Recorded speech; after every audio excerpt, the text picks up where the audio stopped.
There we go. Welcome back, everyone, to Growers Not Showers. We've been gone for a while, probably, maybe. I don't know. Who knows? Camille, do you know what episode we're on, mate? One.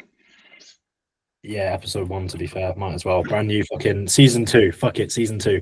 Season 2. We've got a new co-host. We've got Mr. Matthew. Let's go. Welcome in, big man. Welcome in. And yeah, we've got absolutely no plan for today, so you know it's going to be a banger. And yeah, that is the plan. So first of all, wait. Oh, fucking hell! Jesus Christ! You're an osteopath or a chiropractor. Qualified to do that. Right, so we'll go through. We'll do everyone's weeks. We'll talk a bit about Matty, introduce him as the new host, and then we'll chat some shit. So Camille, mate, first of all, how's your week been? Fucking busy.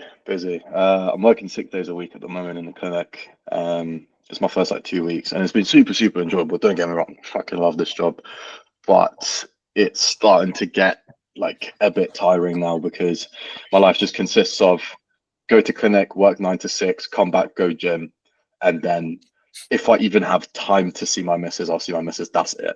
And it's got to a point now I feel a bit guilty because I'll come to a gaff and I'll be in bits. I have 2% left, and she's like, "Are you okay? You okay?" I'm like, "I'm fine. I just need to sleep, bruv."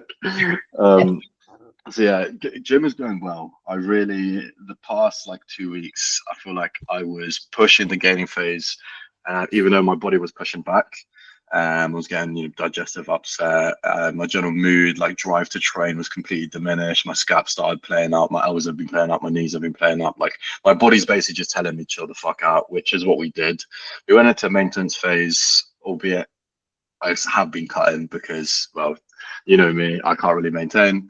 I'm getting in the habit of doing my morning steps, doing cardio again, etc., and also just enjoying being hungry. There was a point where I think for 2 or 3 days I only had 2 meals or something stupid like that. I just didn't eat any food simply because I just wanted to feel hungry. So I'm enjoying it. It's a fresh start to a new phase, and I'm going in with an open mind. So we'll see how it goes. Beautiful stuff, mate. Are you how are you feeling? Are you noticing kind of any negative effects? Obviously, you listed a lot of positives there, but you notice any negative effects of kind of taking that food down at all? No. Good, exactly. Fucking simple answer. Absolutely. Oh, yeah. I feel amazing. Yeah, I mean, I would be concerned if you did. That would almost certainly be psychological. I'll hop in with my week, and then we'll let Matty talk away. This week, me and Nat went to PCA Midlands in Birmingham just to take him to go see a show, which was cool. It was my client Richie's first powerlifting comp, and we put up exactly the numbers we wanted, which was sick. For me, it's still just kind of steady gaining along. And I've got a doctor's appointment tomorrow to run through ECG results. So hopefully I'm not dying. And then with Nat, we've decided we're going to do another show. So in October, the 11th and 12th, I think it is. I'll have to double check. We're going to do the NBW show with Nat, which will be very, very cool. And then the only other thing, the funny thing is, at the minute, I'm trying to recover some of my hairline because my hairline, which is fantastic. Can we see it? No.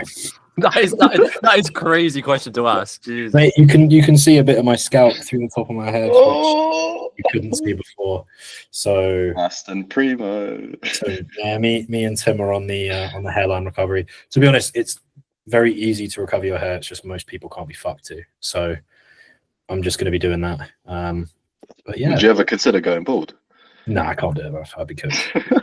I'd be absolutely cooked. Which is why my hair looks like Cuba, or you look like James Hollingshed.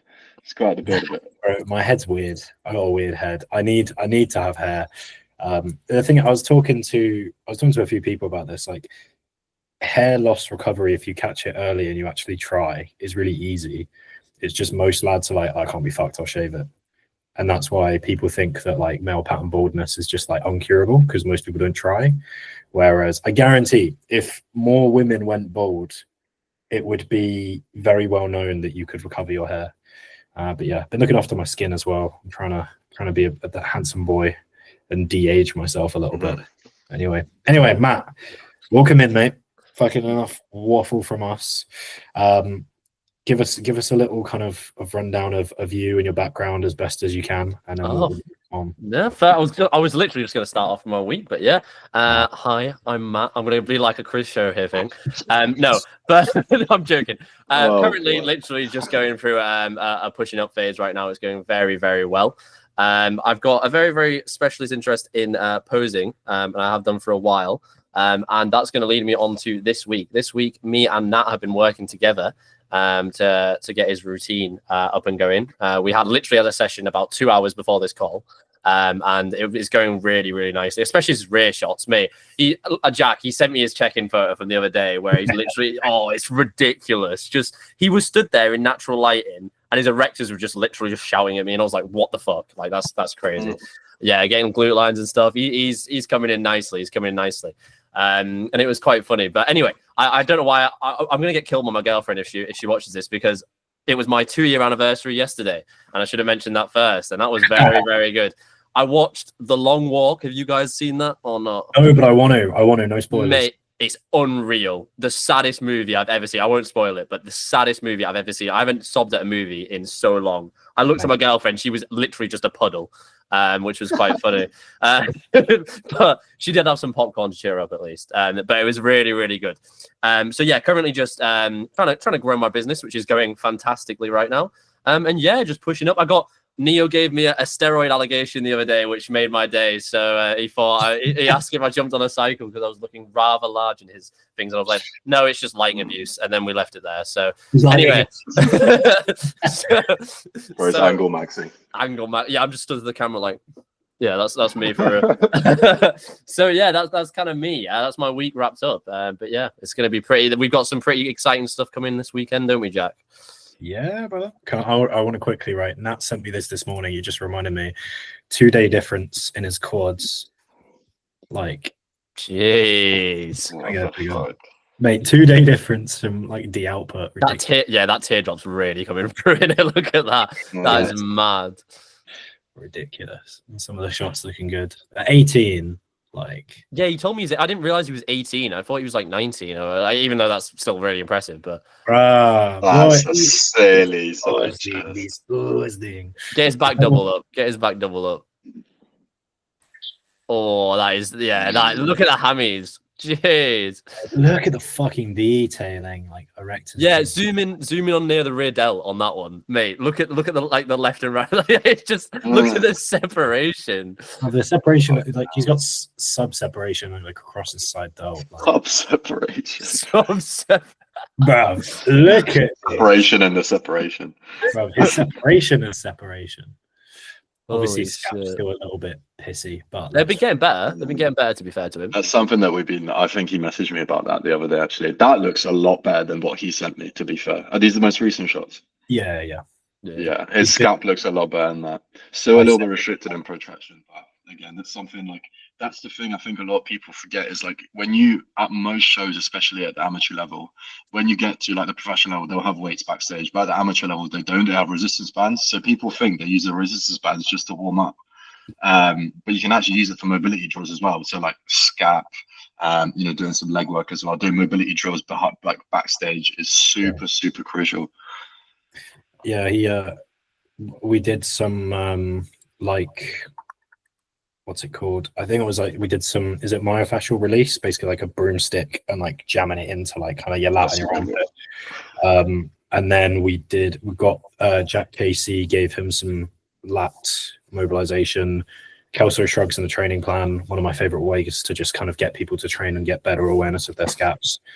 Scap push-ups, pull-ups. Yeah, he messaged you, and then he's also the only thing I would say is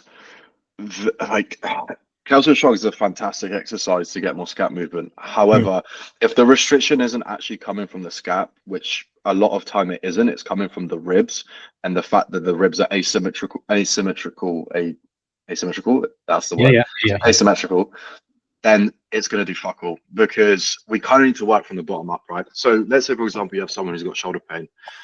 Like the shoulder lies on the scapula lies on the ribs. When someone lacks rib motion, specifically like inspiration, expiration, etc., they get rib flare because your body naturally goes into extension to allow better scap motion. So that's basically what's going on with him, is like his upper ribs are really, really restricted. So if you can do scap mobility, fine, but if the ribs aren't articulating properly and they're sticking out like this, the scap can't glide properly on the ribs, so it's going to be fucked regardless. So I would say keep the calcium slumps for sure. But I would say if you're going to program that, give him some like rib mobility drills. For example, super simple, like get him like in a position like this, get him to really, really flex and take some deep breaths. And that's going to really open up those upper ribs. If he supersets that with the Kelso shrugs, then that'll be much more beneficial for him. Gotcha. I will add that in. So for people at home, how would you assess, is there an easy way assessing if it's a rib restriction or a scap restriction? Is there an easy way that you could kind of test if, or is it way too nuanced? No. I just ultimately just get videos of you. Like the best thing you could do is like one, actually listen to your body, see your feedback. So say for example, if you had any previous restrictions in rotation and side bending, that's a good one to go off. If you just take a deep breath, you know, do you feel restriction on one side or the other? And also take videos of you breathing. So if you take a video of you from behind, from different positions, so let's say you're just neutral, take a deep breath, go down into flexion, take a deep breath, and go into extension, take a deep breath, and just look for any asymmetries and imbalances. You know, anyone can do it. It's the same thing with like, you know, if you take a form clip, you know, you can notice these things. It comes a little bit easier to me, sure, because I do it for a living. But if you like assess every single joint, for that joint specifically, so like watch each form clip back multiple times, just look at the left scap compared to the right scap, look at the actual spine itself, is there any compensation? So for example, in my case, I took a video of me doing the stride row, and even though my left scap was restricted and is restricted, I was side bending to the left like this to allow my left scap to move properly. So when I'm actually doing the movement, my left scap feels mint. But when I watch the video back, I'm like, my body's naturally compensating by side bending to that side to allow that scap to move better. So sometimes you might not even pick up these things because the body's so wonderful at compensating. So that's why taking the form clips is so important. But yeah, going back to what you were saying, breathing mechanics, and general, like a really important one is like internal and external rotation in different arm positions. So you can do it when it's fully in front of you, fully out to the side, out to the top. Sorry, my shoulder just clipped there. Scap restriction, am I right? Yeah, doing it in different positions. And you can see the scap actually articulating. Like, does it actually glide on the ribs? Does it not? Yeah. Lovely stuff, mate. Fucking bros all over it. So sorry, I tangented Matty out of the conversation there. So you were talking about posing coaching, and obviously you've been helping that. What else you've been kind of getting up to with posing, or kind of anything else related? Well, posing's becoming a really major part of my life at the moment, actually, to be fair. So at the moment, I've been helping a lot of the academy boys. So I mean, literally in between this call and the one with Nat, I helped Neo with a bit of posing.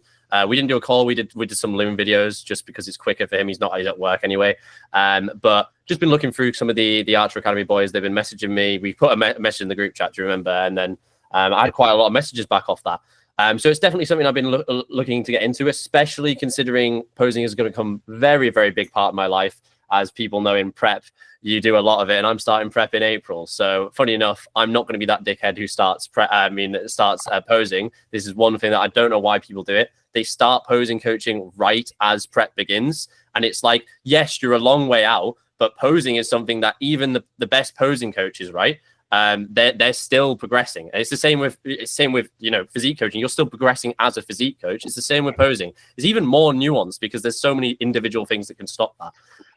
But again, like I went back to the point, like I'm about to go back to the point of when you're going through your prep, don't just start your posing then. I mean, first of all, your posing fitness is going to be shit. You've got a long ways to go. That's the thing that lets people down. When they think posing, it's like, oh, I need to go to these really fancy, flary, really classic stuff. When in reality, you just need to hold your poses good and well. I always use the this is what I said to Nat. I always use the expression or the scenario like, do you know in uni where you do like a dissertation, right? And anytime they say to do a dissertation, they go pick a solid subject or like an easier subject and do it well, rather than picking a really complicated one and doing it shitly, basically. And that applies to posing, right? You don't want to pick, like when we were looking at Nat's routine, he's a first timer, right? He's never done this before. You know, I wouldn't say he's really, really strong at posing. I don't think he minds me saying that, but he's picking up very, very well. So we picked a routine song that's not so you need to do this at the exact time and stuff like that. He has a bit of leeway. You know, the poses are his naturally very strong poses, you know, like his most muscular, his rear shots where he's showing his condition. And yeah, he started a little late with his posing, but he's one of them people who's got very lucky that he can really, you know, hone in. He's got that work ethic. You were telling me before, he's a pleasure to work with, which is really, really nice. 100%. Yeah. That's kind of part of the reason why talking about, sorry, I'm just making a concoction while you talk. If you hear any wet noises, it's because I'm making a drink. Okay. I disclaimed for no reason. I did it silently. Part of the reason why I wanted to take him to a show was to kind of demonstrate a lot of things, particularly posing and presentation. So whenever I kind of pose people, normally I kind of go for the like, literally like the same thing that we do with form feedback or like with injury diagnosis, is start from the ground up. So I say, you know, get your foot position, think about how you're placing there, the pressure that you're placing, and then go up to your legs, then to your midsection and your upper. But a lot of people, I find anecdotally, set their legs, and then as they're finding their upper, they lose their legs. Yeah. So what I would say to Nat would be quads, abs, and then quads again. So find your lower, find your upper. As soon as you found your upper, rethink about your lower. And we would look at like a lineup, and I would be like, who do you notice? And he would be like, this guy, this guy, this guy. And I'd be like, do you know why you noticed them? He'd be like, no. And I'd be like, because look at their fucking quads. I'd be like, look at 17 and look at 33. They're stood next to each other. 33 is leaner than 17, but whose legs look better? 17. Why? He's on them all the time. And like, even just kind of showing someone, yeah, obviously if your coach says, yeah, when you flex your quads, they look leaner, you get it. But when you're in the audience and you look at them and you can see this lean motherfucker walking, and when they walk, their like quads are like cross-striated, but then they're sat there and they're just like flat, soft, because they're just like, you know, they get them on, and then as soon as they go to like place their upper in like a front double, they push their hips back, lose their quads immediately, because they're not thinking about it anymore. It's like showing someone that is so much more beneficial. It's the biggest yeah, sorry, you go on. So from your personal professional opinion, what's the biggest mistake people make from front, side, and rear shots? If you had to pick one specific thing that you've seen from the people that you've worked with so far, from front, rear, and side, what would you say it is? So rear, it's quite hard because there's a lot of different rear shots, obviously. But the biggest thing is hip positioning. So a lot of people tend to either overly tuck their glutes, or they go into so much anterior pelvic tilt that they can't even turn their hamstrings on very effectively at all. And it's all about finding the right one for you as well. It's one I was talking with Neo, right? I tuck my glutes into a bit more, like a bit past neutral position, because I don't really have that many lower, have very good lower lats, right? This is where it becomes really nuanced. I don't have very good lower lats. So I want to kind of give the illusion I'm a very, very, very, very X-frame. So I want to be leaning, I want to be taking a big, deep breath in, expanding my diaphragm, and really, really, bringing my shoulders and stuff back to the camera. But with someone like Neo, he can really get away with a different bit of a hip positioning, just because his lats are fucking crazy. Like he could just be stood there, not even with his hips like actually flexed, and he'll literally just, he just has that frame. So I'd say picking the hip position that works for you, not just looking at some geezer and being like, oh, he's doing it like this, let's copy that. It's a fantastic way to start to get into posing. It's the same way as like if you were to do if you were to look at like, I don't know, Jordan Peters doing a upper back row, you wouldn't just copy his form directly, would you? You'd kind of look at what he's doing and make it your own. So from the front, I'd say exactly what Jack just said. Literally, just not turning the quads on. It's such a hard one, especially considering a lot of people get a lot of sensation through the quads. like especially when they turn them on, especially if you've got some quite big quads, it's quite hard to keep them switched on and getting them cues that work right for you, not just the general, you know, corkscrew into the ground and feet twisted out. That works for a lot of people, but stuff as small as putting a little bit more onto the left quad without changing the hip position. Like me, my left quad just doesn't switch on that well, so I need to put a little bit of, you know, pressure through the toe and the, you know, the outside of my foot to turn that on. It's finding that stuff that works for you. And the best way I would say that, if you're struggling to turn your quads on, literally just get a video. Start by actually just videoing your quads. Don't even worry about your upper body. Seeing where the imbalances are. If you can't switch them on, obviously applying that corkscrew technique, like we said before, twisting the knees out, putting pressure through the outside foot, and like seeing what's switching on and going from there. A lot of it is just visual feedback. That's why we do posing calls. That's why we talk face to face. Well, over screen, obviously. And then side, it really depends because there's so many different things. But I'd say a lot of people. Let's take side tricep, side chest, which is, you know, your main ones. A lot of people overly rotate. So they really want to get really wide, but at the loss of losing pec fullness, losing arm fullness, losing literally a lot of people like lean really far back in this in a side chest, right? And it just looks really wonky. So I'd say either overly. Yeah, but the thing is, you've just got big enough tits. You're like an Angela White of the fucking bodybuilding world. Like, you can get away with it, but we can make it look a little better. So overly rotating is the biggest thing I'd say with side thing. Even like side relaxed people overly rotate, and then they wonder why they look so wrong on stage. So yeah, they're my three biggest things. So appreciate the inquisitive question there. So I feel that was very insightful. Sorry, go on. No, all good. I just want to build on top of that because actually it reminded me of something, and it's something that I've seen at a show a few times, is a lot of people don't pay attention to, like, they pay attention to how they present themselves opposing, maybe like facial hair or like skin, they think about that. But for my assisted boys, my God, for the love of God, please think about where you're pinning your gear right before the show. Because I can fucking see it in your shots. Like when someone walks on and there's just like ridiculous detailing through their arm and you look at their delt and it's just like I can see scar tissue. It's so distracting. It's actually disgusting. It's horrible. It's really bad. Either that or you can see someone's pinned, like they've pinned themselves in such a way where they have like a really bad, really poor mobility across whatever joint. Like someone's pinned their quad and they can't quite get onto them. Maybe they've pinned their lat or their chest and they can't quite fully open up, or they can't, get into their most muscular. Like if you're pinning before your show, which if you're assisted, you will be, as in not right before the show, but you're going to be pinning in general. Make sure you're careful with warming the oil, where you're placing it, the needle that you're using, the frequency that you're using, and varying your sites, because otherwise you're going to walk on stage with visible oil in your skin, or you're going to walk on stage with scar tissue, or just complete inability to move in the way that you need to because you've given yourself some kind of impingement because you keep pinning the same thing over and over and over again. But yeah, that's my top tip for anyone assisted. Would you say for someone who's assisted, doing like a bigger pin, so like, you know how we usually space out injections, so it's like, 3 pins a week, 5 pins a week, fucking hell, etc. If you just do one big pin at the start of the week and then just not pin, would that be better, or would that just have more inflammation and then that would probably be fucked as well? Moderation is key. It's not really going to be, because first of all, it's how well you tolerate the gear, particularly as you're getting leaner. It's obviously your gear total as well. Like if you're blasting into show, then doing one pin is not going to be a smart idea.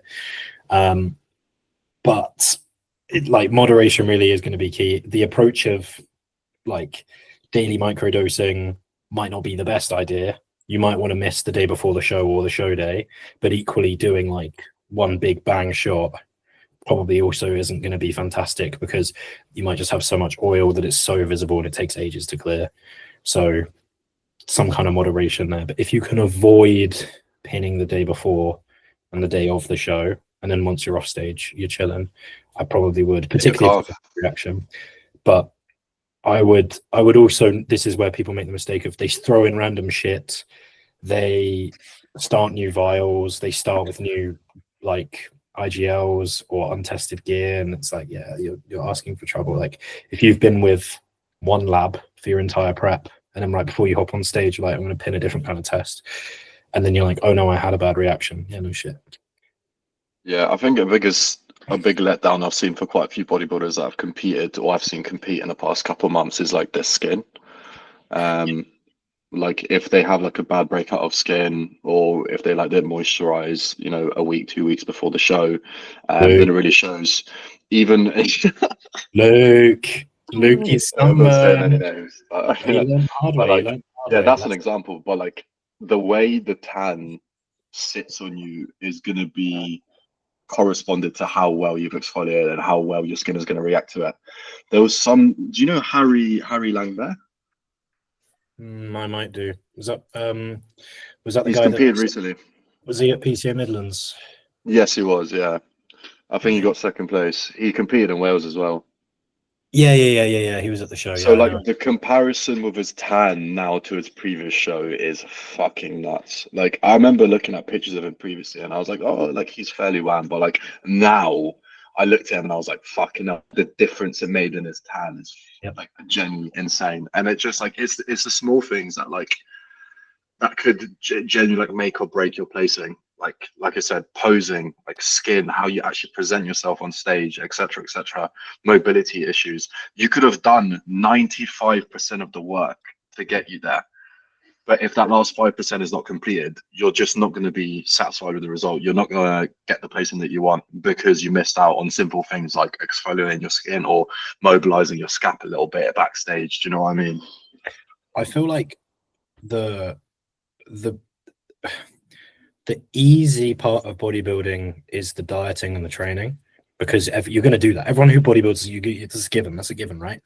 It's the shit that people can't be fucked to do that's the hard bit, like mobility, like spending time looking after themselves, like skin prep, like making sure that they're practicing posing and actually putting a thought into it, like thought into routines, thought into transitions, maybe like getting a massage or assessing their movement to make sure that again they can fully get into poses that they need to, or you know, even just taking care of their like physical appearance. Like that's the stuff, like particularly I'd say the big ones are like skin prep and mobility. Those are the two things that people can't be fucked to do. And that's where, if you're a real bodybuilder who really wants to do well, that's where you can get some really, really good placings. Everyone's going to come in peeled. Everyone's going to come in big. So beat them because you've got better skin than them and the tan look better. Like beat them because your glaze was better. Beat them because you could fucking like you could get your. Sorry. Like, can someone quote that?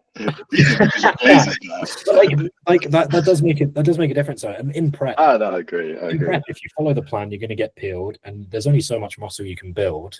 So, like, you don't want to look at your shots and be like, "Man, I woke up that morning, I looked sick, but when I got on stage, my tan was fucked." Like, because you will miss out on points, or because I had acne or gyno or whatever the fuck. Like, you know, all of that is going to mark against you, and that's going to cost you placings. So, yeah, like that's where you beat people. It's not really the training and the food, because everyone does that. That's a given. That's not really the hard bit. The hard bit is going and finding a nice moisturizer and exfoliator and, you know, like skin prep and then shaving and then moisturizing and then making sure that you're like staying on top of that and, you know, all of that shit. Yeah, I think the general consensus is don't let 30 weeks of dieting be spoiled by something that could have just been sorted if you put a little bit of thought into it. Literally, like, how can you've trained for, say, the average bodybuilder? Probably, I don't know how long normal people, like, let's talk about natural bodybuilding now. I think a lot of people tend to, if you go into enhanced, they tend to, you know, compete quite fast. Well, some people do, and then the sensible people, you know, get themselves, have a bit of time. But I think people you know, they get so caught up in the training and stuff like that. Everyone else is doing that. You're all working really fucking hard, right? You know, it's pretty obvious. You wouldn't be doing a prep if not. And it's pretty obvious to the people who don't get lean enough and they're just not working hard enough, right? Or they've got a shit plan or a shit coach, which if you want that, sign up to us. No, I'm joking. But anyway, yeah, basically, like, you know, you've been doing it for like 5 years, right? Bodybuilding. Don't let that all be spoiled by, literally, it could be spoiled by one day of not fucking moisturizing or the biggest one is posing, right? That's you can see that every single time. Everyone just fucking it. The standard's getting really good. I don't know if you guys saw the show last weekend. Was it Supernaturals? Yeah. Holy shit, the standard was crazy. Right. The natural bodybuilding standard is going up. It's mental. The PCA, bruv, it's the most mixed bag ever. Yeah. Like, I was saying to Nat, I was like, okay, you're going to see some freaks, but you're also going to see some people who very, very, very, very, very evidently self-coach. Yeah. And like, they're pretty big at a leisure center and they take gears, they're going to hop on stage. And you literally see like, you see some fucking striated madman, like, hit a most muscular and just lats appear and wrap round. And then you see someone else kind of like hit a front double and they're like, and they've like got soggy glutes. I'm honestly debating not doing PCA next. I don't know. PCA Naturals is good. PCA Naturals is good. I don't see if I was to like rate. I'm actually like kind of the opposite to a lot of people. I actually really like BMBF how it's run. I know it doesn't do tan, but I actually like the morning and night show. I get it's a piss take to do stuff like peaking and stuff like that. But I actually I really like the lighting. To be honest, that's such an underrated thing. But I really like the lighting. But that show last weekend was run fucking crazy. That was so good. That looked insane. My favorite natural fed is UKDFBA. Yeah, that's fair. Yeah, I'm not a big fan of BMBF. Fair. Like, they do well, but just the needless complication of a morning and evening show for amateur athletes. Yeah, that's fair. It's such a waste of time. Like, it's a really cool experience. And I don't mind it not being at the high levels. Like, I like the idea of introducing it to people early, but like for first time competitors, having like a pre-judging and then an actual like finals, it's just too much. It's so messy. And huge knock that they don't do tan. Yeah. Huge. Like, why the fuck are you not doing tan? Ridiculous. And then you end up with like me having to tan up Luke. And also, speaking of skin prep, right? Oh no! The reason that skin prep is so important, right? I honestly wish I should have filmed me trying to tan his quad, and post it on my story and been like, learn from Luke, because we had dark base coat, right? You spray it out and it's like tree bark, dark brown, borderline black, right? And I've got it on the mitt, and I've got tons of it, and then you put it on the quad. Big old dollop, and you rub it in, and it just doesn't go in. Like, it does not go in. You see it maybe disperse in there, and then as you're like rubbing it, the color just comes out. Or if you don't rub it in, it just starts to run off. It's like to massage it in. It's like, oh yeah, bro. Yeah, to use my clock because my hands were so full. It's the only way to get it in, mate. But literally, Academy for you. Like, it was unreal. It's like unreal. It literally was like. It was like trying to spread really cold butter on bread. Like, it's just lumps. It's just lumps. You just can't get it in. You just can't get it, like, at all. Whereas the rest of his skin, like, you get it on and you can feel it going into the skin. It like comes out darker, and then you rub it in and it evens out. But yeah, it was like repelled by his skin. There's just no moisture in there. And I probably spent like half an hour going over like the same, like the top of his quads, constantly trying to get it as even as possible. And it wasn't that bad because the standard of tan was pretty crap. But yeah, like, it does not matter if you fuck your skin. It does not matter how much base coat you have. It does not matter how much spray tan you apply. It just won't go in. It physically just will not. Your skin will not take it. If you can get it on your skin, and it will run right off and it will look shit. So do your fucking skin prep. Yeah, there you go. That's the meaning of this podcast. Just talk about skin. We might as well just do dermatology at this point. Yeah, bring on the dermatologist coach. Folks, no, to be fair, if we were the only coaching team to have a dermatologist, I wonder if we'd actually I feel like we just get laughed at, mate. To be fair, can you imagine? Like, they'd be like, "How the fuck are the Archer Academy always winning shows? Like, we've got a secret dermatologist. They're using like skin posing." Yeah, like bio oil and like keratin and shit, like individualized. Behind everyone's like pumping up behind the stage, and we've got like some fucking person in a white lab coat, and like doing like little droplets on their skin. Are you turning up to stage with acne? Well, here we are. Just bring it out. The Archer Academy has you covered. Fuck's sake. Yeah, let's not do that, guys. We've got like a steroidal skin cream. Steroids. We don't use a glaze. We use something that naturally makes your skin glow. We don't use a tan. We use like topical MT2. We got like a whole kitchen going. One of the most sus experiences I've ever had, Jack. I don't know if you remember back when we did the photo shoot. I remember it every day. It's got videos. I went up like posing trucks, and like I'm stood there, and Jack's like trying to put oil on me, and like he's just this close from my pose, like rubbing up my quads, and I'm just sitting there like. The best way I can describe it, you know, when like you marinate a piece of meat and then you put it on the grill, like right before you put it on the grill, and then you put like the honey on it, you glaze it. That's exactly how I felt. I felt like I was a bit of meat just glazed and ready to put on the grill. Mate, it's so funny. Whenever I do photo shoots or I do preps or whatever, like I always say to the client, I'll be like, this might feel weird for you. I do this all the time, so it's not weird for me. But like this is gonna feel weird. Like I'm gonna have to. When we went to get the tan as well, do you remember? Yeah. That was fucking jokes because I'm stood like we went to like a women's salon, by the way. I think it's the same place that you and Dan went to when he got his tan. But anyways, so we go into this women's salon. Like I'm already sat down. Like I'm visibly like bollocks deep in prep, so my cheeks are hollow. I'm sitting there like bodyboarding clothes. Jack, the absolute ape, then comes in. Fucking, I think he was like 100 kilos in, so he comes in through the door like this, and they're like, "Oh yeah, no, we're here to get a spray tan." And this lady like takes me downstairs, bless her. She was oddly attractive as well, which made it 10 times worse. But like she gets me, she's like, "Okay, no, like obviously, do you want to get the tan like with anything on, or do you want like a thong?" Basically, I was like, "Oh yeah." Because I'll be in posing trunks, it's better to give me a thong. Yeah. She gets out this fucking like I wouldn't even call it a thong. Thong is a compliment. Like it was a piece of fabric about this big with a string around it.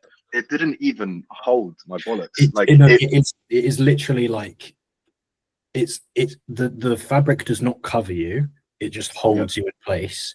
It is like a tiny little leaf. It is like a tiny little leaf, and then the rest is literally dental floss. Exactly. Yeah, exactly. And then so you're stood there. She gets me to put my arms up like this, and she just drops down to her knees because she has to do my quads. She's like 2 inches away from my bollocks, yeah. And I'm sitting there like my legs are shaking because the actual spray is really cold. Yeah. I'm bollocks deep in prep. I'm getting spray tanned. It's freezing in there, and I'm 99% naked. And there's a fit woman spray tanning me. Like it was honestly, I'll never forget. I don't know if I could do it again. But she would like spray up your quad, and I would just see like a striation run up as you like. Yeah, like I remember you were like you were getting changed, so I turned my back. And then you got changed, and I turned back, and I'm like, well, you're still pretty much fucking naked. I like turned back. I was expecting you to be pretty covered. I was like, no, he's just fully naked. Okay, sound. Yeah, bless you, mate. But you know, it's one of experience. It's always when it's your first time, it's weird. But like the more that you do it, like you get used to it. It doesn't even faze me. Like literally, I was tanning Luke, and just like you just don't give a shit. She just took his leg and spread it and was like, I need to do your adductor. I just grabbed his leg and was like, I'm doing your Saturday night for you, innit, Jack? Oh, yeah. His mitt was too small, and I got a tanned finger, and that was not cool. I was embarrassed walking around with my shitty brown finger. That is insane. How long did that last? Not the move. Probably like a good 48 hours. Oh, because the missus was happy with that. My hands were moisturized. So like my hands were actually absorbed it, so it was like fully like it's so much tan that it's literally like shit brown, and it's like faded. It's like fading down my finger. It's bad. Yeah, it's not bad. I got a fade. Yeah, it's like a thimble to cover it. Like let's get one of them from the Monopoly and just put it over. Yeah. It was like in a few select spots, but equally I kind of felt it happening. But I'm like, well, I've got a tan Luke, like for the cause. For the cause. I just regret showing it to him because now it's like he posted about it solidly for a month. Like every time on his story, just be like, "Oh, what me and Jack." I kept resending it to you. Yeah, cheers. Luke's such a little social media fiend. If he's got one joke that he thinks is funny, he'll post it weekly for the next 5 weeks. Yeah, that's true. That is true, and especially if it's like overtly offensive as well, like borderline offensive. Yeah. I think Yeah. Luke's pissed at me because the last conversation that we had, let me bring it up. Don't say you called him. So we were arguing because he basically said that he doesn't think mango is top 3 best fruits. Right. And he said, hold on. How can you make 2 solid choices and throw mango in there? I said, because I'm cultured. And I said, insert joke about lower stress leading to having a healthy hairline. And then he just hasn't responded to me for 2 weeks. Oh no. That's so jokes. That's someone on prep, man. That is crazy.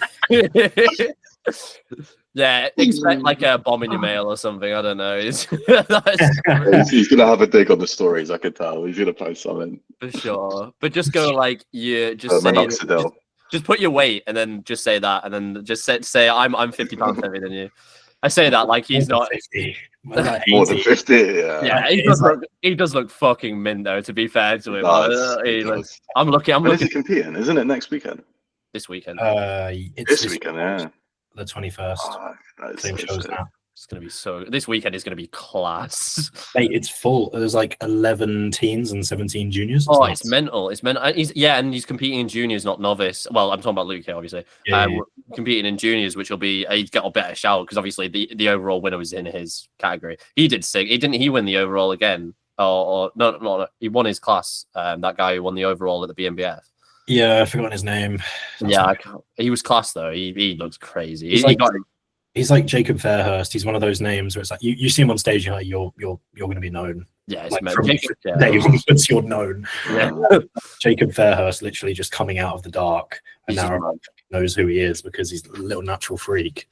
Yeah, he already competed. How good did Toyton look as well? Is that how you say his name? Yeah, fucking ridiculous. We all knew he was going to take the overall. Let's be fair. But, we all do that. But to be fair, Josh's client though, that was a good battle. I can't remember, was Pietri or something like that. I can't remember his name. He did win. He won the overall. No, not overall. No, I think he won this class. Yeah. I can't remember how it worked, but yeah, he got a pro card, didn't he? He got a pro card. Yeah, mads. There was another one from the natural physique guys. Brandon G. Yeah, he's mental. Yeah, they all look fucking nuts. Bro. The standard of natural bodybuilding is just going up and up and up and up. It's actually ridiculous. All these freaks. Like at the gym that I train at, JP's, it's like a fucking cult. Like literally every single fucking guy who I see there, I think there's about 3 guys who are enhanced, and there's at least about like 100 different people I've seen train there who are bodybuilders. One of their mates, Leo Hamilton, I think he's friends with like Josh, all of them guys, and I've been like kind of talking with Josh and like all of them lads, and I think up to this point they all thought I was natty. And I kind of slipped it into the conversation behind enemy lines. Yeah, I slipped in the conversation because I was like, I can't let this run for any longer, bro. Because I was like, I slipped in the convo. I was like, this is my first season enhanced, like all this. He was like, oh really? You're enhanced? I was like, yeah. Is that offensive or not? Do you want them to realize you're enhanced from straight away, or did you get offended? Well, no, I just feel bad because like I don't want them to like. I don't know. I just I don't know why they thought you were natural, if I'm honest. Yeah, I think I'm doing them this honesty if I don't tell them just from the get-go, because like Josh specifically has been really friendly with me recently, and like I remember him saying, he was like, oh no, like I wouldn't want to step on stage next to you, and I'm just scratching there in my head. You never would. Like we wouldn't be on the same stage, brother. Don't worry. Maz. Oh, fuck it out. Yeah. Well, it does look like a really good gym, that JP's gym. I'm next time I go to Scotland, I'm going there. Yeah, we'll get a little. It's the vibe. It's the vibe. Everyone there is just getting at it. And like the problem with the gym back home that I used to go with Norton, I'm sure Jack can agree with this, but it's become very commercialized. They're very pissy about you shouting, which is not the end of the world by all means. I can shut up, that's all right. But like £200 for videography, absolute fucking piss take. Then generally it's just the type of people that train there. It used to be like a hardcore bodybuilding gym. Now you have like regular people training there, which again isn't a bad thing, but it just takes away from the sort of vibe in the gym. The gym I go to now, Like it's purely, they have another bit of the gym, like they have a separate facility for regular people, and then they have the bit that I train in, which is for bodybuilding and powerlifting. That, and also it's 24 hours. So like if I want to go make content at like 11 p.m. when the gym's literally completely empty, I can go. Do you know what I mean? Man, 100%. Like I'm thinking of, to be fair, I didn't really talk about that this week, but I might be moving. Oh, yeah, I might be moving to Manchester. what? Yeah, I want to go live in the city for a bit. I'm traveling. I'm going to spend the next few months like going to visit a few different cities and decide where I want to live. But one of the things I'm like, I'm also kind of tempted to go to Loughborough to go be near the physique club. That is and around some and stuff, but we'll see. But yeah, like I kind of, Norton's good, but like it's the main thing that concerns me is they don't allow gym pins, and like that's savage. Oh no, that's a massive issue for me, guys. The thing is, like, it's an issue for everyone who bodybuilds. Yeah, I imagine it's just when it becomes an issue. And like the thing is, some of the machines that they have like a Nautilus machine row, and it feels amazing. And they've got like a few of the Nautilus piece of kit that are pin loaded. They feel amazing, but they are so unbelievably light, like most people can walk in and stack it. And so I'm like trying my hardest to make it as hard as possible, but I just know that like in a few weeks' time I'm gonna have to pull it. Yeah. And it's heart wrenching because I'm like, you see Jack lying completely prone, like doing a lat row. Like, if you think about the anatomical position of the lat, like, mate, it's like it's annoying because like I've got all this good kit, but I'm mainly doing like barbell and dumbbell work because it's all I can reliably run up. Because it's like, what's the point of doing a pin loaded machine for 8 weeks when I'm gonna have to swap it out anyway? Okay, bro, you're gonna be working the stabilizer muscles. We don't know where they are, but we're gonna be working them, man. That scap has been screaming at me recently. Yeah, mate, it was so funny. I posted, I'll say this and then I'll round off. I was looking through like my pictures, right, to post a good back shot. And then and I found one. I posted it up, and I was like, because recently I've been like, I don't put tons of time into my shots in the morning because I'm like, whatever. They're just going to Tim. He can be like, you're fat and small, and I'll be like, yes, I am. Please help me. And he'll be like, I'll charge you double, and I'll be like, yes, Tim, I love you, Tim. I'm not really too fussed because I'm busy. And I was like, okay, I had to find a decent one. I posted it up, and I was like, whatever. And immediately Camille pops up and is like, trouble with your scap, yeah? Absolutely rinse me. Like, yeah, mate, ever since coming out of prep, my scap mobility's got so bad, and my barbell row has regressed a little bit because I literally just can't retract. There's so much bicep going on in there. So yeah, that, and I'm gonna have to hit up Camille for some scap stuff. And my right leg, there's definitely 1 or 2 movement issues there going on that I can't quite identify. I think, no, I won't say because I don't want to influence your opinion. I've got an idea of what one of them might be, but we'll see. Okay. Yeah, we'll get you in a call. I'll see what I can do. Yeah, man. My right leg, there's definitely some movement issues there going on. I'll get you to do different movements. Like, what's that one? Is it the moon pose where you just go into a hinge? Yeah. Full moon. It's like, Jack, can you just do this one thing for me? It just takes the time out. I need to cup your balls and you need to cough. Actually, all 3 legs. Come on. I'm just checking rib mobility. Just if you put your finger in your ass and you cough. Yeah, we see need if there's any tightness. We need to assess prostate mobility, please.